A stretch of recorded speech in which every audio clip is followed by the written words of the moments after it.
فأزلهما الشيطان عنها فأخرجهما مما كانا فيه وقلنا اهبطوا بعضكم لبعض عدو وَلَكُمْ فِي الْأَرْضِ مُسْتَقَرٌّ وَمَتَاعٌ إِلَى حِينٍ۔ پھر شیطان نے دونوں کو وہاں سے پھسلا دیا اور جس عیش و نشاط میں تھے اس سے ان کو نکلوا دیا۔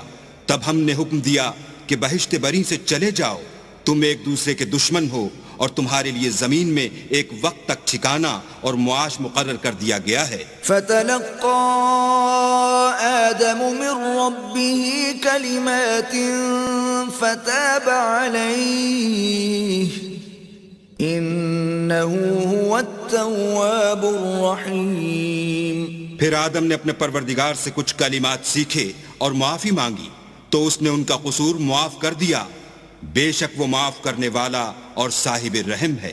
قُلْنَا اهْبِطُوا مِنْهَا جَمِيعًا فَإِمَّا يَأْتِيَنَّكُمْ مِنِّي هُدًى فَمَنْ تَبِعَ هُدَايَ فَلَا خَوْفٌ عَلَيْهِمْ وَلَا هُمْ يَحْزَنُونَ۔ ہم نے فرمایا کہ تم سب یہاں سے اتر جاؤ، جب تمہارے پاس میری طرف سے ہدایت پہنچے تو اس کی پیروی کرنا کہ جنہوں نے میری ہدایت کی پیروی کی ان کو نہ کچھ خوف ہوگا اور نہ وہ غمناک ہوں گے۔ والذین کفروا وکذبوا بآیاتنا اولئک اصحاب النار هم فیہا خالدون۔ اور جنہوں نے اس کو قبول نہ کیا اور ہماری آیتوں کو جھٹلایا وہ دوزخ میں جانے والے ہیں اور وہ ہمیشہ اس میں رہیں گے۔